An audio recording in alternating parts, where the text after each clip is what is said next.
Subscribe करें हमारे YouTube channel साधना gold को और पाएं वीडियो सबसे पहले। और हाँ, बेल आइकन दबाना ना भूलें। आज हम नवरात्रि पर कुछ चर्चा कर लें, क्योंकि आज नवरात्रि है और नवरात्रि का पहला दिन है। आज के दिन आपको क्या करना चाहिए, कुछ चर्चा हम आपके लिए करते हैं। जैसे आज नवरात्रि है तो आप सभी को आज घर में दीपक जलाकर पूजा करनी चाहिए। और नवरात्रि का अर्थ कई लोग कहते हैं, आप लोग समझते नहीं हैं, सनातन धर्म की गूढ़ता को लोग जानते नहीं हैं। आज नवरात्रि में केवल माता जी की पूजा नहीं होती। इन नवरात्रियों में आप जिनकी पूजा करेंगे उनकी पूजा सिद्ध हो जाएगी। ये नवरात्रियों की महिमा है। जो पूजा आप करते हैं ना, ये 9 दिन ये ईश्वर की तरफ, ईश्वर इस समय पृथ्वी के बिल्कुल करीब होते हैं भक्तों की पुकार सुनने के लिए।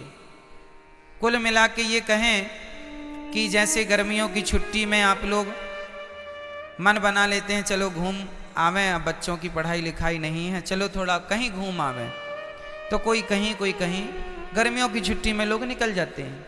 उसी तरह भगवान साल में 2 बार पृथ्वी के समीप आते हैं देखने के लिए कि भक्तों का क्या चल रहा है। तो 9 दिन का भगवान छुट्टी का टाइम निकाल के 9 दूनी 18, साल में 18 दिन, नवरात्रि के 9 दिन ये, नवरात्रि के 9 दिन वो। इन नवरात्रियों में विशेष रूप से कौन? माँ अपने बच्चों को देखने आती है कि मेरे बच्चे कैसे हैं। हम सभी कौन हैं? बच्चे हैं। किनके बच्चे हैं? माँ। कौन है वो हमारी माँ? कौन माँ? कौन माँ? कोई कहे अम्बे माँ, कोई कहे दुर्गा माँ, कोई कहे लक्ष्मी माँ, कोई कहे भद्रकाली माँ, कोई कहे काली माँ, कोई कहे चंडी माँ।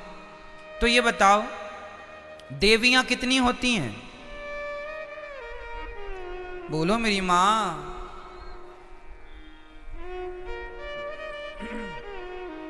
देवियां 9 नहीं होती मेरी माँ, और ना 10 होती।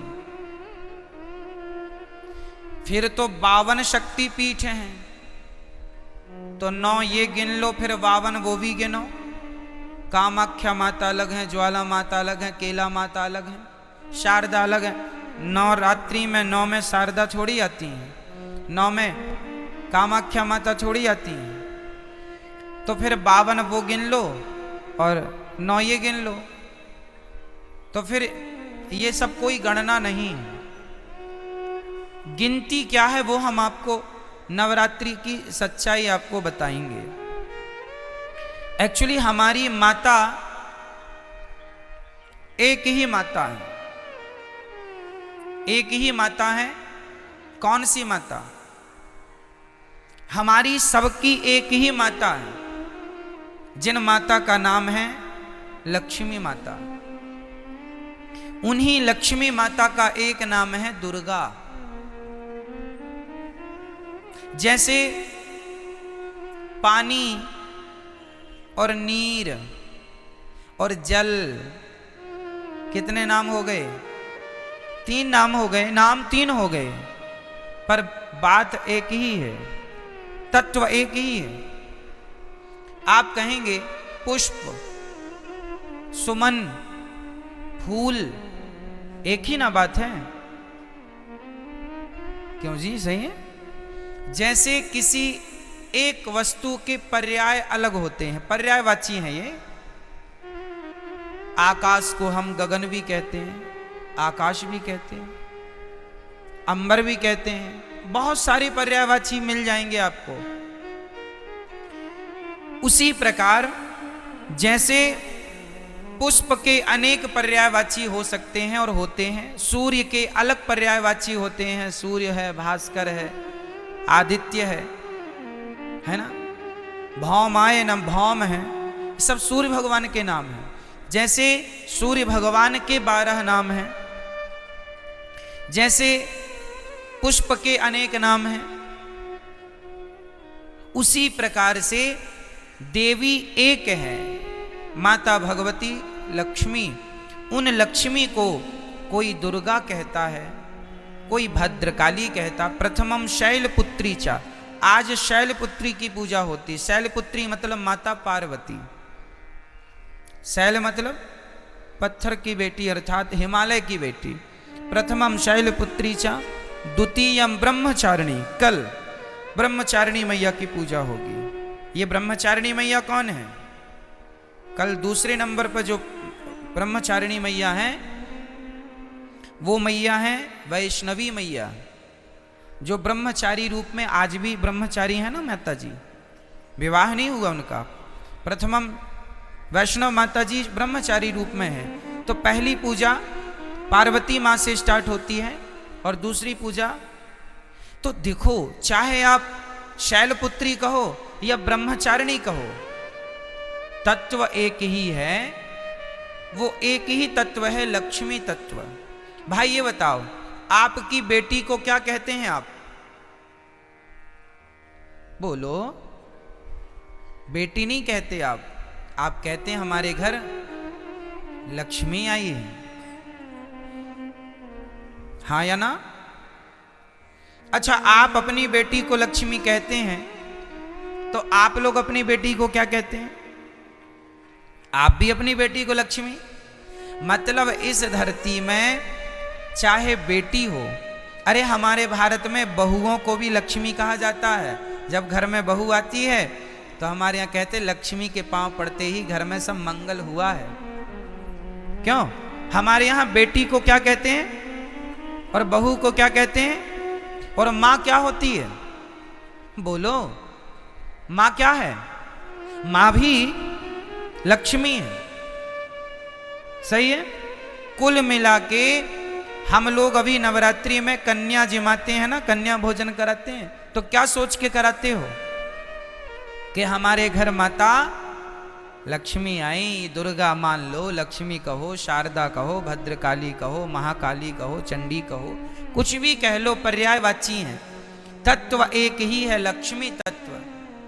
श्रीश्चते लक्ष्मीश्च पत्न्या बहोरात्रि पार्श्वे नक्षत्राणि।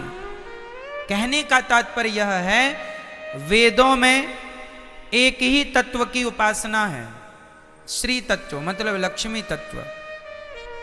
वही लक्ष्मी तत्व दुर्गा के नाम से जानी जाती हैं। मैहर में उन्हें ही शारदा कहते हैं। अनेक रूप है ना, जैसे वृंदावन में बिहारी जी हैं, उड़ीसा में जगन्नाथ जी हैं, तो क्या ये दो हो गए? वृंदावन के बिहारी जी और उड़ीसा के जगन्नाथ जी क्या ये अलग अलग हैं? भाई वही कृष्ण उड़ीसा में जगन्नाथ बन के बैठे हैं, वही श्री कृष्ण वृंदावन में बिहारी जी बन के बैठे हैं, वही द्वारिका में द्वारिकाधीश हैं, वही पंढरपुर में विठ्ठलनाथ हैं, वही श्रीनाथ हैं। एक ही तत्व, अनेक रूप रूपाय विष्णवे प्रभु विष्णवे। उसी प्रकार एक ही परम तत्व है और वह है लक्ष्मी तत्व। वही लक्ष्मी आज प्रथमम शैलपुत्री चा, आज वही लक्ष्मी क्या बन के पूजेंगी? आज वही लक्ष्मी माता पार्वती बन करके पूजेंगी, जगत जननी कहलाएंगी। आज उनके हम पार्वती स्वरूप का पूजन करेंगे। तो आप लोगों को घर में दीपक जलाकर आज माँ भगवती का ध्यान, लक्ष्मी जी का ध्यान करना चाहिए। हे माँ, हमारे घर में ये आपका ही घर है, आप हमारे मन मंदिर में आकर बैठ जाइए। नया वर्ष है माँ, हमारी बुद्धि को निर्मल कीजिए। हम सदा आपकी सेवा करते रहें, हम सदा आपकी आराधना करते रहें और हमारे घर में ये खुशियों का दिया सदा जलता रहे, ये ज्ञान का, ये भक्ति का दीपक सदा प्रज्वलित होता रहे। आज के दिन आपको राम रक्षा स्तोत्र, नारायण कवच का पाठ करना चाहिए। जो भी पाठ करेंगे, कुछ ना आवे तो श्रीमन नारायण आप आज श्रीमन नारायण का जाप करें तो वह नारायण का जाप भी सिद्ध होगा। आप यदि ओम नमः शिवाय का भी जाप करें तो आज जो भी जपेंगे वो सिद्ध होगा।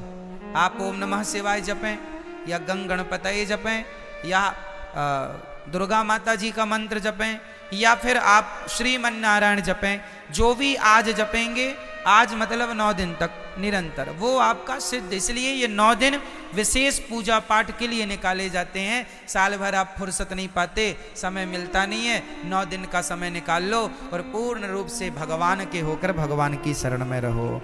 ये नवरात्रि है, ठीक है। जो आप जपेंगे उसमें आपको सिद्धि प्राप्त होगी। तो इसलिए इन 9 दिनों में बहुत अच्छे से हमें अपना जीवन आनंद पूर्वक व्यतीत करना चाहिए।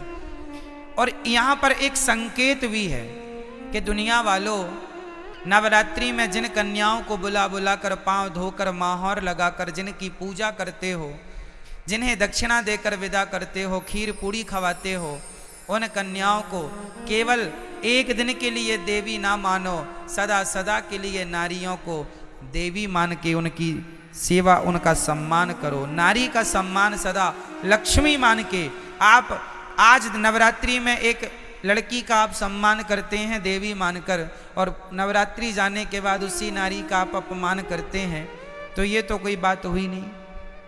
नारियों का सदा सम्मान बना रहे। देखो हमारे सनातन धर्म में नारियों का कितना बड़ा आदर है, कितना बड़ा सम्मान है। दुनिया के किसी धर्म में, मजहब में नारियों का इतना बड़ा सम्मान नहीं है। हमारे यहाँ भगवान मानकर नारियों को पूजा जाता है, देवी मानकर पूजा जाता है।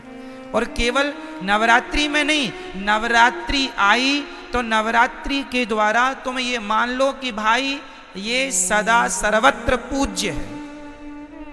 नारी तो सदा पूज्य है, केवल नवरात्रि में नहीं, ऐसा नहीं, सर्वत्र सब जगह हमेशा 365 दिन। तो नवरात्रि की बड़ी महिमा है। इन नवरात्रियों का पूजन भागवत जी में आता है कि भगवान श्री कृष्ण के जब जामवंत जी से युद्ध करने भगवान गए, तब उनकी अनुपस्थिति में 9 दिन का द्वारिका में एक महायज्ञ हुआ था देवी जी को प्रसन्न करने के लिए। तो नवरात्रि तो भगवान श्री कृष्ण भी मनाते थे, नवरात्रि तो भगवान श्री राम भी मनाते थे। तो आप सभी को नवरात्रि की लाखों लाख शुभकामनाएं, बधाई, आपका जीवन मंगलमय हो। आज के दिन आप लोग अपने घर में कम से कम एक कन्या को बुलाइए शाम को, और एक कन्या का भोजन कराइए। आज शाम को ही बुला लेना, क्योंकि अब तो 3 बज गए हैं। अब कल से सुबह बुला के कल 2 कन्याओं को खिलाना। पहले दिन एक कन्या को भोजन कराना चाहिए, एक से ज़्यादा भी हो जाए चलेगा, कम से कम एक। पहले दिन हमेशा एक कन्या, दूसरे दिन 2 कन्या, तीसरे दिन 3 कन्या, चौथे दिन 4, 5वें दिन 5, छठे दिन 6, 7वें दिन 7, 8वें दिन 8 और 9वें दिन 9 कन्याओं का भोजन करें। आप नवरात्रि में कुछ लोग व्रत रखते हैं, अच्छा है।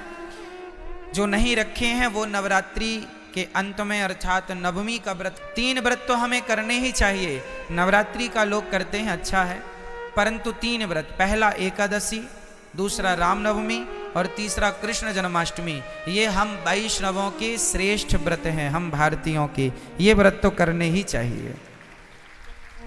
तो ये व्रत का अर्थ होता है उस दिन ज़्यादा से ज़्यादा भगवान का चिंतन, और अपने घर में कन्याओं को जरूर बुलाकर उनका सम्मान करके उनको आदर सहित भोजन कराइए, चरण धोइए।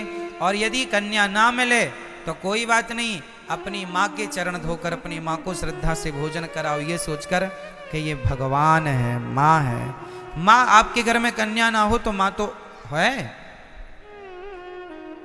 तो माँ की चरण धोकर माँ का सम्मान कीजिएगा, ठीक है। ये नवरात्रि में देवी का पूजन, तो देवी तुम्हारी माँ देवी नहीं है क्या? क्यों? माँ से बड़ी कोई देवी है?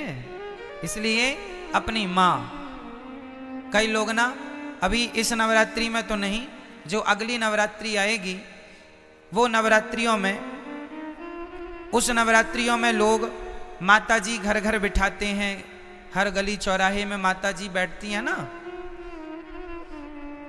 हम कहते हैं कि आप मिट्टी की माता जी बनवा के बिठाते हैं, अच्छा है, सम्मान कीजिए, श्रद्धा रखिए, अच्छा है, सब ठीक है।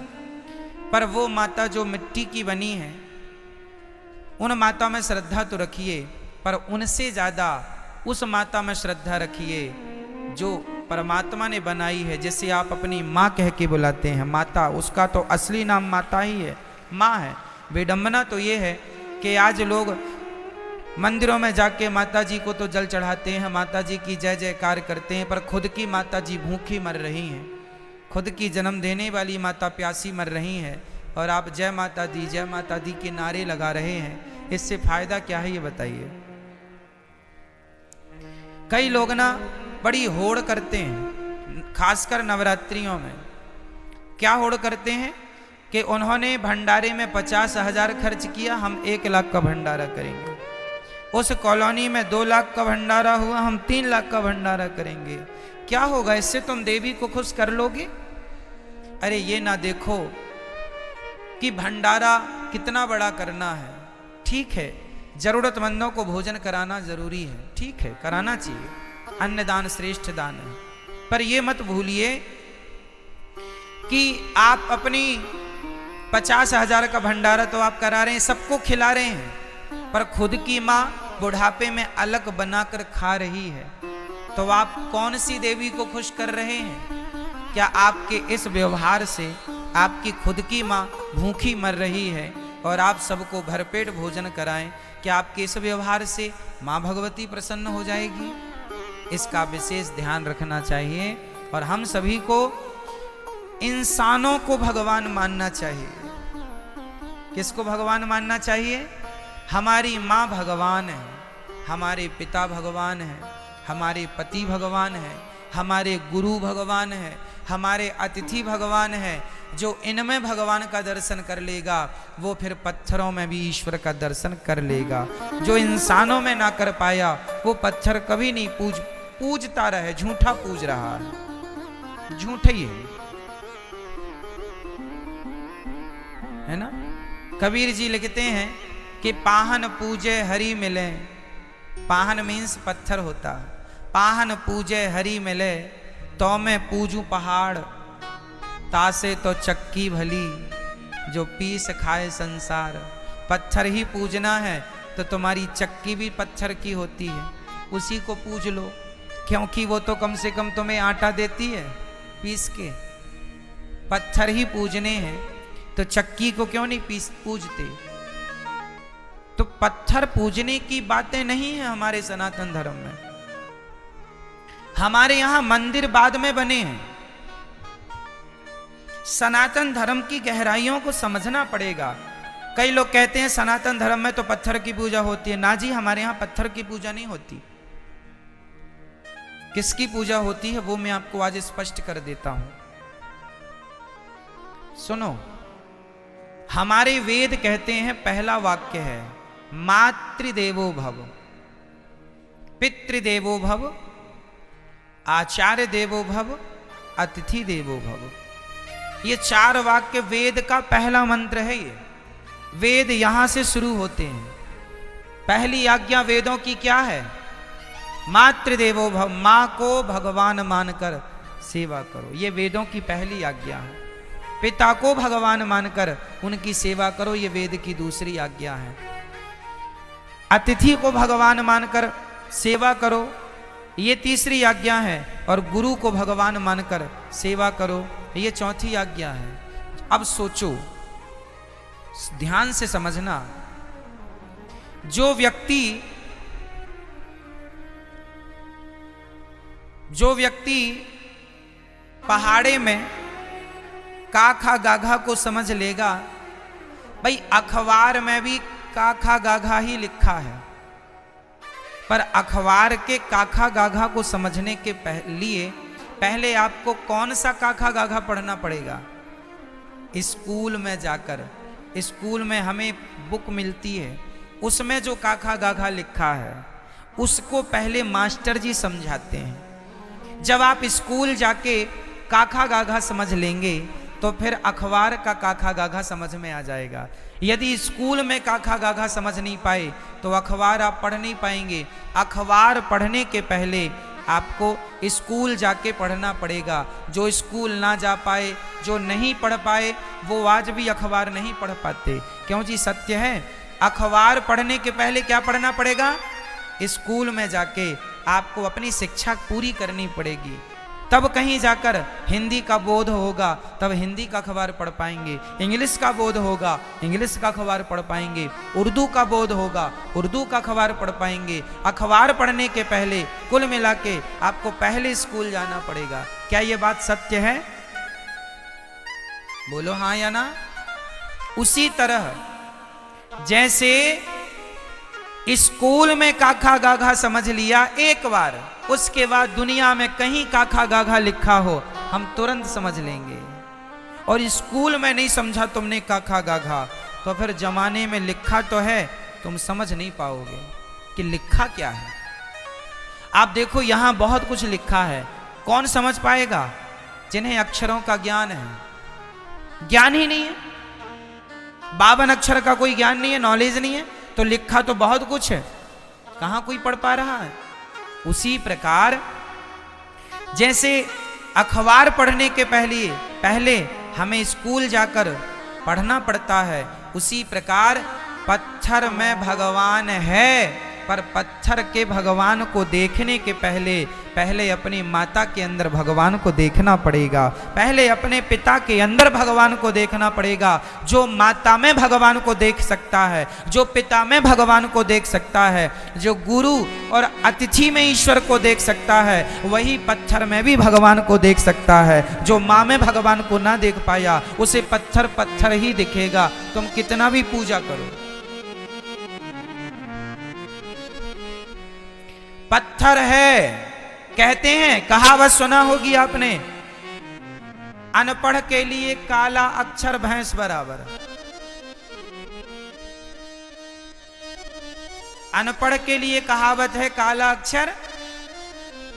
सुनी कहावत ये वाली कि नहीं? क्या अर्थ है इस कहावत का? अनपढ़ है उसे तो काला काला दिख रहा है। भाई पुस्तक लिया तो अखबार लिया है, बस अब काला काला, क्या काला काला पूत दिया। अरे पगले उसमें बहुत कुछ लिखा, लेकिन क्या करे, अनपढ़ है, काला अक्षर भैंस बराबर। उसे काला नजर आता है, उसे काले में अक्षर नजर नहीं आ रहे, क्योंकि पढ़ा नहीं है। उसी प्रकार जिसने अपनी माता में भगवान को ना देखा, उसे तो काला पत्थर ही नजर आएगा, उसे भला पत्थर में भगवान कैसे नजर आएंगे। जिसे माँ में भगवान दिखता होगा, जो चैतन्य वस्तु में भगवान को देख सकता है, वही जड़ वस्तु में भी ईश्वर को देख सकता है। माँ चैतन्य है कि जड़ है? बोलो जोर से। मेरी माँ, पीछे वाली मैया, आज नवरात्रि मौन व्रत तो नहीं है आपका? डे बोले हम चुप्पा ही टाप रहेंगे महाराज। मां चैतन्य है या जड़ है? जोर से। और पत्थर चैतन्य है या जड़ है? मां चैतन्य है जबकि पत्थर जड़ होता है। तो जो व्यक्ति चैतन्य मां में ईश्वर का दर्शन कर सकता है, जो चैतन्य में भगवान को देख सकता है, वही जड़ में भी भगवान को देख सकता है। जो चैतन्य में ना देख पाया, उसके लिए काला अक्षर भैंस बराबर है।